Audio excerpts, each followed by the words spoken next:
Steve Kerr did not play Jayson Tatum in the Olympics, and a lot of people are losing their minds. But should we be? On today's Locked On Warriors.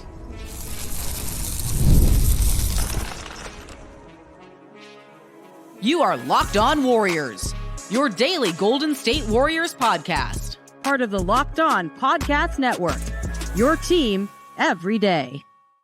What's going on, everyone? Welcome into Locked On Warriors, part of the Locked On Podcast Network, your team every day. Today's episode is brought to you by Gametime. Download the Gametime app, create an account, and use code LOCKEDONNBA for $20 off your first purchase. Terms do apply.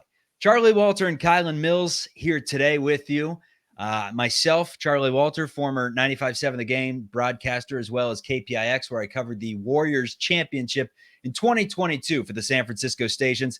Kylen Mills did the same for Cron 4 in 2022 and currently works for NBC Sports Bay Area. On today's show, we're talking about Steve Kerr not playing Jayson Tatum for 1 second in a blowout. Is it a big deal? Is it a big deal that the Warriors don't have a second scorer, at least on paper right now? We're going to discuss that. And Kevin Durant loves Steph Curry. Steph Curry loves playing with Kevin Durant right now. Any chance of a homecoming someday in our lifetime, or is that just a dream of the past? Kylen, what is going on? Happy Monday to you, or whenever you're listening. Hope it's a great day. What's up, Chuck? Happy Monday to you as well. Had a good weekend, a busy weekend. Ready to talk some dubs. Definitely ready for the season to be here, though. Yeah, no doubt about it. We're getting ready for that preseason game against the Pistons. But Steve Kerr has a pretty big assignment right now, trying to lead Team USA to gold after they just blasted Serbia. A pretty good win. However, it's being overshadowed right now by a lot of people upset with Steve Kerr's decision not to play the NBA champion Jayson Tatum. Matt Barnes, a former Warrior on that 2017 championship team, saying, quote, crazy AF. Kerr, after the matchup with Brian Windhorst, said, quote, I felt stupid. But he did say it was all based off matchups and not wanting to play more than 10 players. He just didn't think Tatum fit into the mix. He will play against South Sudan, but it's just weird seeing a player that's that good not get minutes. I get it. There are a lot of different players and situations and just styles that go into all this. But what's your overall takeaway from Jayson Tatum not getting any minutes? Do you think it's a big deal? I don't think it's a big deal. I understand why some folks are scratching their heads. Jayson Tatum is coming off a great year. He was the sixth player since 1980 to win a title while leading their team in points, rebounds, and assists in the playoffs. Random stat that I came across recently that puts into perspective just how great he was playing in the NBA postseason that his team is coming off of that led to an NBA title. That being said, not every player is going to fit into every rotation. And that's exactly what Steve Kerr said was the situation. I think initially, just like glancing at the box score, you say, hey, like Jayson Tatum didn't play, but Derek White did. Based on just which is the better player, Jayson Tatum, no question, is a better player in terms of impact on the game than a Derek White. But they do very different things and they play different positions. Something that has been said is that Jayson Tatum is being viewed as a 4 in this Team USA squad. He's 6'8", 6'9". Derek White can play backup point guard, can play the 2. I mean, he's a guard. He's 6'4". He's on the smaller side. We know Steve Kerr loves small players. So to Warriors fans, this shouldn't be a huge shock. But I think just looking at it on paper, you're thinking like, hey, to me, Jayson Tatum should be getting those 16 minutes Derek White got. But when you look positionally, the way those two fit into the mix, maybe it makes more sense because Jayson Tatum is being viewed as more of a big in this Team USA rotation. Regardless, it was a 26-point win. It was a blowout. I hate to really hone in and complain about Steve Kerr after the team earned a massive win. If something's not working, the team isn't winning, you go back to their exhibition game against South Sudan, then okay, I think it's fair. Criticize some of the rotations. If something's not working, then he should be making adjustments. If it is working, then hey, whatever he was doing was right. You look at Joel Embiid having to get pulled early in the first quarter. I think that was the right move. Embiid's a player who the offense has to run through him, in my eyes, for him to be successful. And something that I heard recently is that Jayson Tatum is similar in terms of needing to have the ball in his hands and needing to have the offense run through him, where maybe it doesn't work as well in this Team USA environment where it's a team loaded with stars. So I think there is something to be said for what exactly is the best fit for multiple players playing as a group versus who's the best individual star. It's about the collective, right? And this is a team that's all stars. It's all made up of all NBA players. It's all made up of the best players on their NBA team, some of the best across the league. So to me, it's got to be which makes the most sense in terms of fit in the collective. And it may not be Jayson Tatum based on the rotations they were going with and the fact that things were working. Why ruin that? Why, fix something that's not broke, as the saying goes? So I don't know. It was a 26-point win. I have a hard time really honing in on or going crazy over the fact that Jayson Tatum didn't play when at the end of the day, the team mopped the floor and they got the decisive win that we were looking for that, to be honest, wasn't seen during a lot of these exhibition games. I didn't have a ton of confidence based on what we saw on Team USA. I mean, I did believe they were going to figure it out, but I will say they didn't look particularly good in their exhibition games against South Sudan, against Germany. This was an improved performance. And I will say, I think that Steve Kerr did the right thing in pulling Embiid and putting AD into the game. I would like to see AD get the start next game for sure. So those are some of my thoughts on the Team USA rotation. I don't know about you. I think you hit the nail on the head with the Jayson Tatum talk. I mean, obviously he's one of the best players in the world. There's no doubt about it. But positionally, and not just that, but the way he wants to do most of his scoring, ball in his hands, what's he doing on the floor without the ball in his hands? That's where Devin Booker's better, running off screens, knocking down some threes early to get him back in it. He had 12 points in the game. That makes a little more sense than trying to fit in with LeBron, with Kevin Durant, with Anthony Edwards, so many guys that are doing work with the ball in their hands. And let's not forget Durant. That's, I think, the main reason why you didn't see any Jayson Tatum. I don't know. Maybe Halliburton. Halliburton may be the player on this team that Steve Kerr just before a game's like, all right, this is last man off the bench. I'm going with Derek White in most matchups. I don't know how much Halliburton we're going to see. But when it comes to Jayson Tatum, I just think that with LeBron in there and then KD in this game specifically coming in off the bench and hitting his first 8 shots, whatever it was, like 20 points in the first half was incredible. Like, where are you going to fit in Jayson Tatum into the fold? He only wanted to go 10 deep. I think it makes sense in that regard. Moving forward, though, I think it's interesting that he said every game's going to be different. We're going to favor it based off the matchups and how people are playing, that sort of thing. But he has already guaranteed that Jayson Tatum will play in that South Sudan game. So I guess he loves the matchup going in with all those wings, or maybe he buckled and he said, yeah, I am stupid. I feel stupid not playing them, but that's just the nature of the Olympics, Kylen. Like, everyone out there is incredible. Derek White, incredible as well. And not the best player on the floor in terms of the NBA, probably the least accomplished, you could say, with the best story, I may add, transferring into Colorado from a smaller school. But in this style of play where you have so many guys that can get you a bucket in different ways, Jayson Tatum feels like a lot like LeBron in that situation. When you're playing LeBron 27 minutes, it's hard to find time to squeeze in some Jayson Tatum action. With that being said, the Warriors could use a Jayson Tatum-like scoring punch. If they have one on their bench, tell me about it right now, because we'd love to see that for the Warriors next year. Where can they find their second scorer?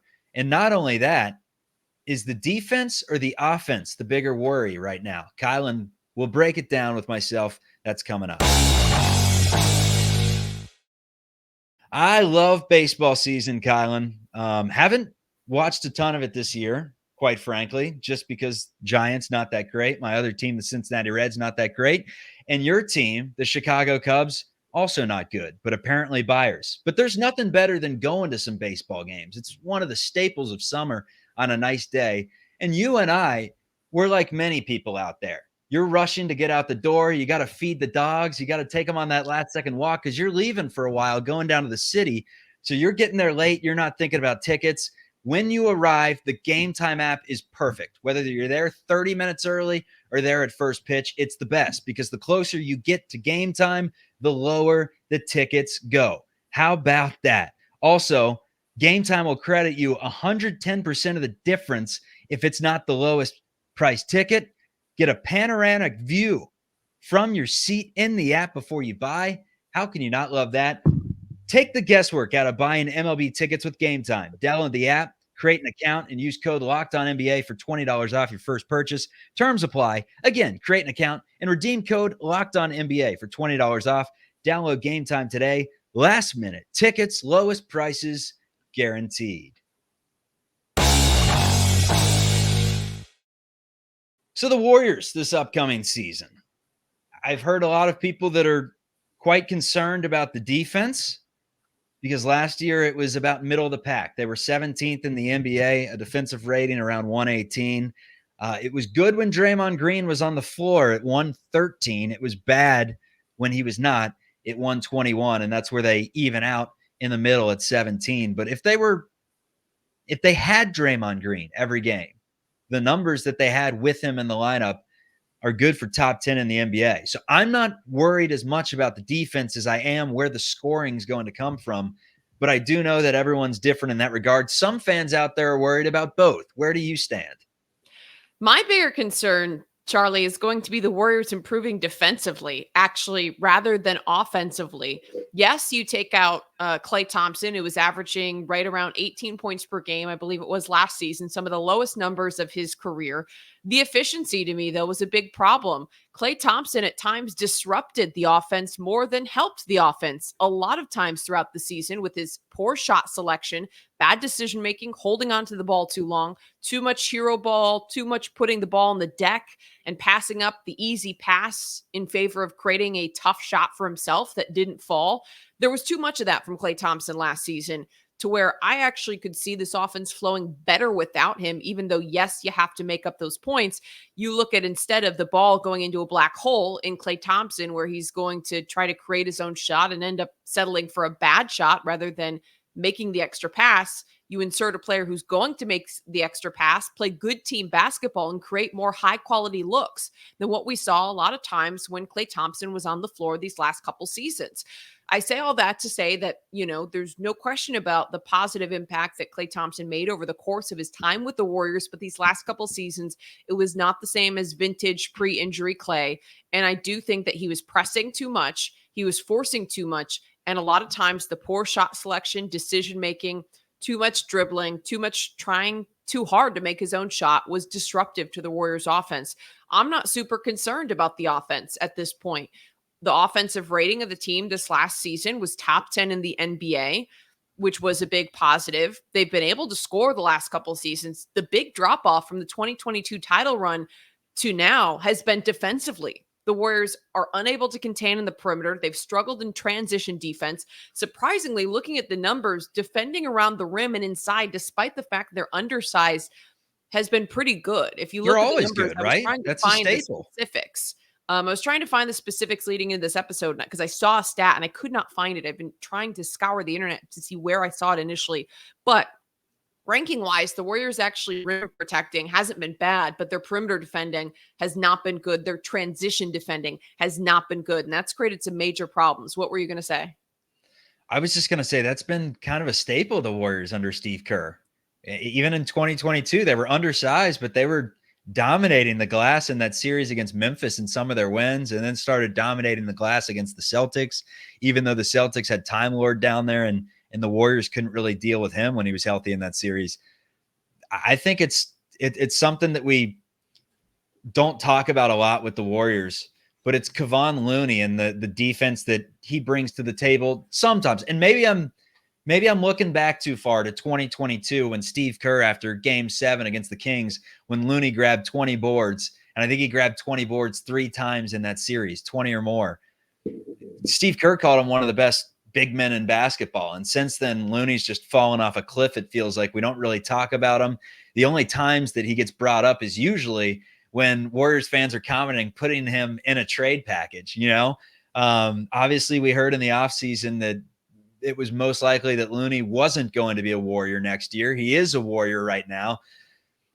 Kind of give me your take on that before we get back into the whole defense offense thing. Kevon Looney this upcoming season, can he have a bounce back season? He's not old by any means. I know you think his body's a little bit older than his age. I'm cashed out on Kevon Looney. I think a couple hip surgeries have caught up with him. He's lost a step each season since that 2022 title run. And I don't think Kevon Looney has been a huge contributing factor in why the Warriors' interior defending and rim protecting has been higher than you might think based on the fact they're undersized. All of those numbers to me point to Draymond Green's influence on this team because Draymond Green is so smart. He's able to think one step ahead of the play, and his preventative actions, the movement, the sliding over, the reactionary, or I guess, should I say, anticipatory defense where he's able to slide over on the help side. He just is so good at reading the game, despite the fact that size-wise, he's not a true center. He's very good at protecting the paint because of his ability to read the game and the high basketball IQ. To me, that's more of why the Warriors, like I said, just interior defending is ranked much higher than you would think because of the size. Kevon Looney's just too slow. I think he does a good job when he gets under the basket at just staying straight up. He stands strong. He'll try to, force you away with the body from the basket if he is getting back down and someone's trying to pull a post move on him. Like, I think he's okay, but I just think he's a step too slow. And he's especially a step too slow based on the bigs that we're seeing across the league get younger and quicker. So to me, he's not factored into the equation moving forward and what we're going to see underneath for the Dubs. I also think Trace Jackson Davis needs to get some credit this past season for the Warriors' interior defending. Sure. He's a really good shot blocker. He actually has just good timing. He reads the game well also.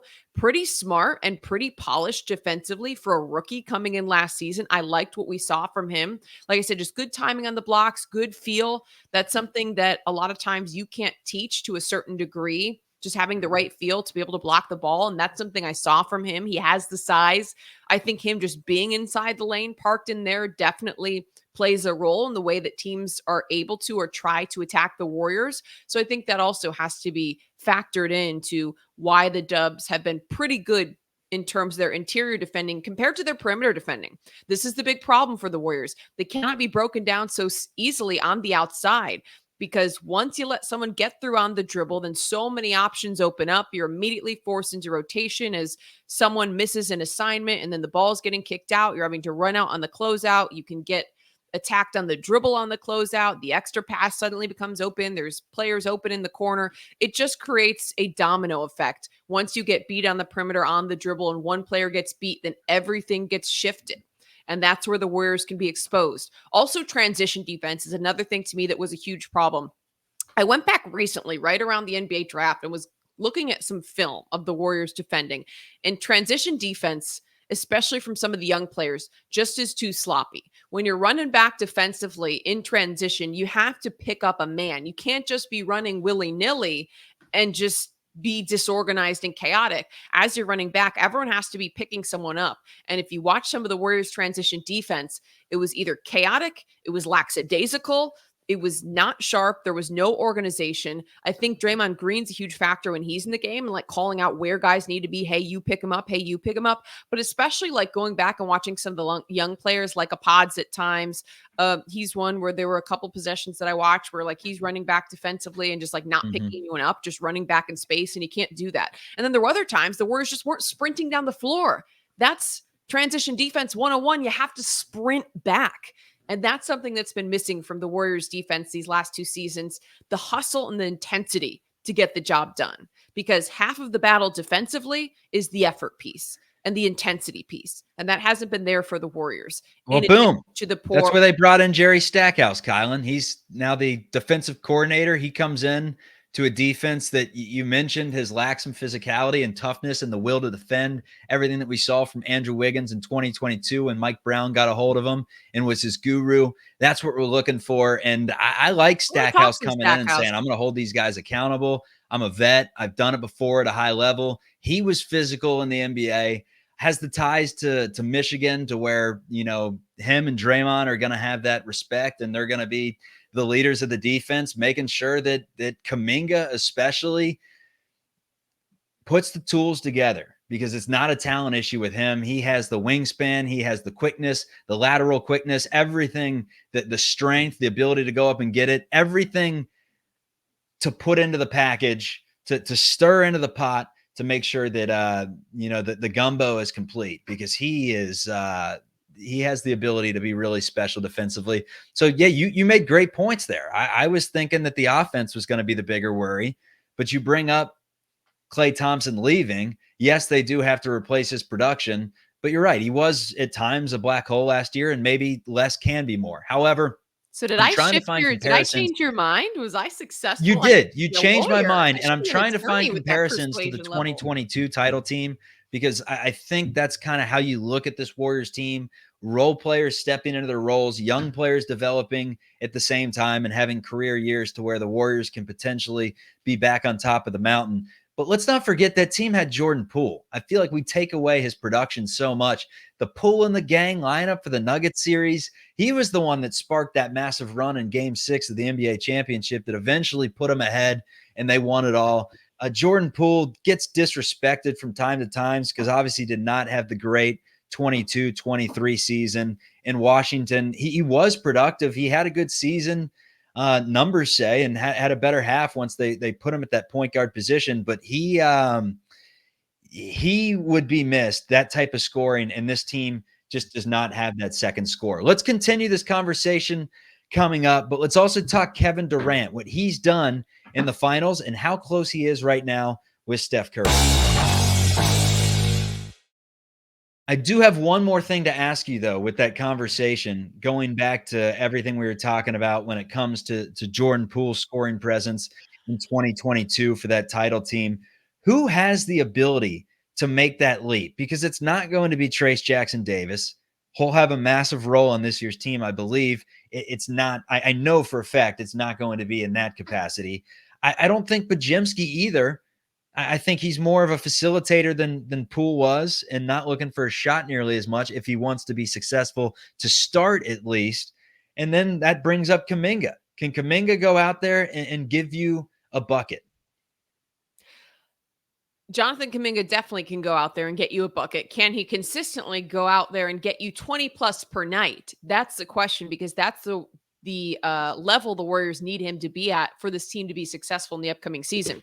That whole rant I went on about how the Warriors need to improve defensively doesn't mean that they don't certainly have questions to be answered on the offensive side of the ball. My point is that I don't have a lot of concern about Klay Thompson moving on. You bring in an elite three-point shooter and Buddy Hield. That move made complete sense to me. No, he's not Klay Thompson, but you're still bringing in someone who can knock down the three ball at a high clip and high efficiency in order to spread the floor. They made some other additions that I liked, but there still is no clear secondary score. And that's the big question that still needs to be answered. Will the Warriors make a move to bring someone in like a Lauri Markkanen? Yes, I'm bringing up Lauri Markkanen. I know you're starting a tally on some of our shows as to how many August times 6th. I bring it up, Countdown, or everyone. August 6th. Or if we can avoid bringing it up in a full episode. I'm not going to avoid it because those conversations are still floating around on the internet and supposedly amongst the Warriors and Jazz. If they don't bring in a Lauri Markkanen and they don't bring in someone else, then Jonathan Kuminga has to be the guy. There is no one else on this roster with the potential to be that clear, consistent secondary scorer. It has to be JK. My thing is that I don't like putting him in the position where he has to be the guy every single night. And that's going to be the Warriors' bread and butter. I would love to see someone brought in who's already a proven secondary scorer and then give JK more of that freedom and less pressure to come in and play within himself and to be able to get the buckets that he knows he can get. Because one of my concerns with Jonathan Kuminga also is forcing things, doing too much early on in his career. I think a lot of times we saw that from him, especially offensively. Where Jonathan Kuminga made the most improvements is when he played within himself, focused more defensively on getting ahead of plays, making stops, trying to figure out how to work within the system and not miss assignments. Because early on in his career as a rookie, for example, JK definitely had a ton of room for growth defensively. I think he's gotten there. I think he's made steps. He's not necessarily gotten there. I think his defense still has room for improvement. But I think when he focused on that, focused on the little things, focused on keeping it simple, doing what he does best, playing to his strengths, getting to the basket, getting out in transition. He's continued to work on the outside shooting, which is great.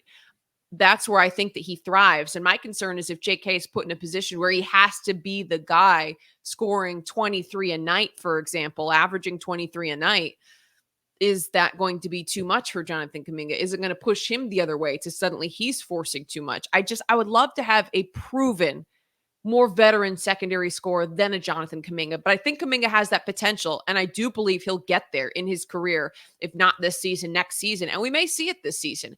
I just would love to have some more depth and another option besides having to say, hey, listen, all of our focus is on JK being the secondary scorer, and he has to produce like that every single night, because I'm not positive. I would love to see it. I'm not positive that he's going to be there this upcoming season, but I do think he's close. But he has to for the Warriors to win an NBA championship, or something, a Yeah. multitude of other things have to happen. And maybe the strength in numbers is so strong that the Warriors can get it done. But you would imagine Jonathan Kuminga is going to have to play a massive role in getting his own buckets and He seeing will. an ability like a Kawhi Leonard to get buckets not only when he's in space, but also with the ISO game, off the dribble. Because going to the rim when he's at full speed or when he goes You can't downhill, stop he him. is. I don't want to compare him to LeBron, but there's not a ton of people in the league that can do what Jonathan Kuminga can do. It's just when he's not going downhill, when he's not at full speed, how does he get a shot off that way? And how efficient is he when he does get his shot off? And how good can he be from behind the 3-point line? Because if you don't have to guard that, it's a lot Yep. tougher to get to the rim for sure. They could use a Kevin Durant right now. And I know this is revisionist history, but after he played 17 minutes, went 8 for 9, 5 of 5 from deep, with 23 points in the United States, 110-84 win over Serbia. I looked at that game and I'm like, I know Durant, he has to kind of pick and choose his spots right now because he's aging and the body is not as sharp as it once was, with the Achilles and the ankles and everything he's dealt with over the years, a little more fragile. And he is no guarantee to be at 100% come April, come May, come June, come the months where you need him. But you watch what he did, man. I looked at the contract and I was like, could the stars ever align for Kevin Durant to come back? Because, not to bury the lead of the subject, Kevin Durant said he loves Steph Curry, enjoyed playing with him more than almost anything in his career. Curry reciprocated it. They really enjoy being around each other right now. Steve Kerr's the coach right now, coaching Durant. We heard, in the last year that the big rift was that there was no manning up, and it was there was too much behind the scenes work going on with apologies and everything that went into it. And I just wonder, like, Curry and Durant both going out the same year, is there any chance it could ever happen? There is. I just don't see why the Suns, unless they completely melted down, would ever dish him away for anyone during this window. But it's fun to at least bring up, because he was incredible. All the old guys are really showing that they're still the at least internationally, the elite class in the NBA. LeBron James proved it. He took over at the end of that South Sudan exhibition. Kevin Durant came out in the first half against Serbia, was on fire. Yeah, those guys are showing they can still ball at mid-30s plus.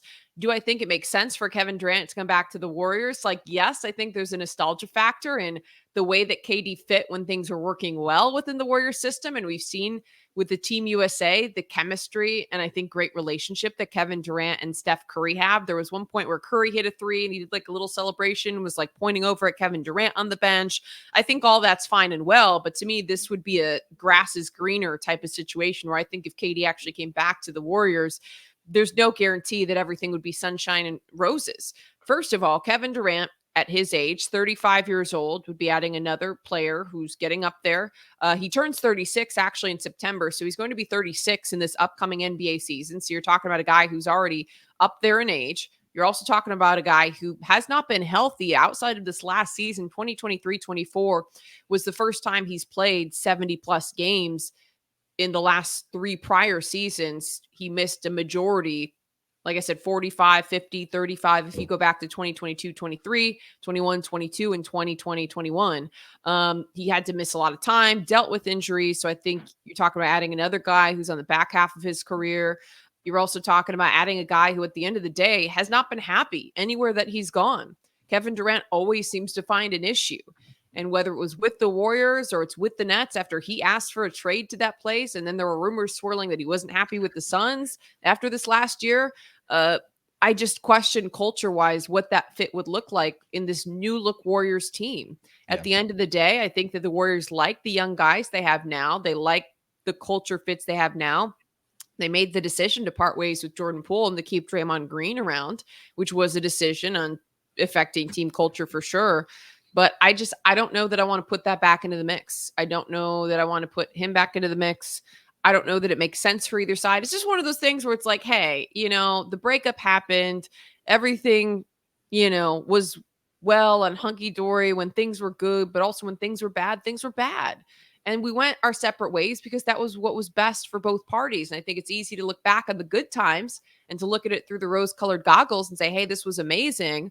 I think that Kevin Durant and Steph Curry playing together, like the thought of it is amazing. But to me, this is one of those things where like, I think maybe the thought of it is actually better than what it would look like in real life in person. And you get back with the ex, and then suddenly you're like, you know what? Yeah. Like, I really can't move on past No, this thing. I don't think, I think they'd be why great. we went our separate ways. So I don't know. I think, don't go back, don't take steps backwards. This organization is trying to move forward. If they don't add another secondary score, this upcoming season has to be about the young guys. I think that let's open the door for them all to development and really develop and really take on big roles. Like, I don't know that it makes a lot of sense at this point for both the Warriors and KD.